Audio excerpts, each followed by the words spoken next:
ஊருக்கு போயிட்டு வரப்போ நம்ம வந்து எல்லாரையும் ரொம்ப மிஸ் பண்ணுவோம், எல்லாரையும் எப்போ பார்ப்போம் அப்படின்ட்டு.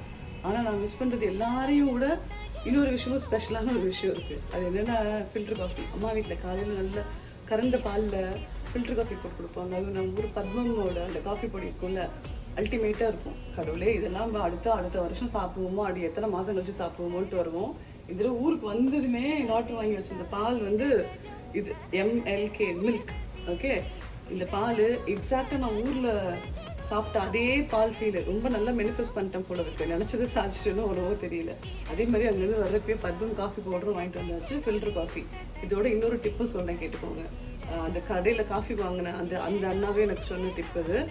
ஒரு ஸ்பூன் காஃபி பொடிக்கு, தட் இஸ் ஃபில்டர் காஃபிக்கு 25 ml வாட்டர் அப்படி வச்சுக்கோங்க. அப்படி வச்சுட்டு போட்டிங்கன்னா காஃபி வந்து ரொம்ப சூப்பராக இருக்கும். பத்மமோட இன்னொரு ஸ்பெஷலான ஒரு காஃபி பொடி இருக்குது, 80s-20.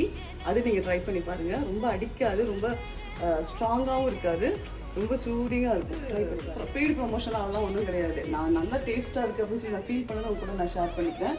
இந்த எம்எல்கே பிராண்ட் வந்து ஒன்லி நூனில் மாத்திரம்தான் அவைலபிளாக இருக்குது. வேணால் லிங்க் கொடுக்குறேன், வாங்கிக்கோங்க. அப்புறம் இது வந்து ஃப்ரெஷ் மில்க், யூஏஇலேயே உருவாக்குற ஃப்ரெஷ் மில்க். அதனால அந்த ஃப்ரெஷ்னஸ் சூப்பராக இருக்குது.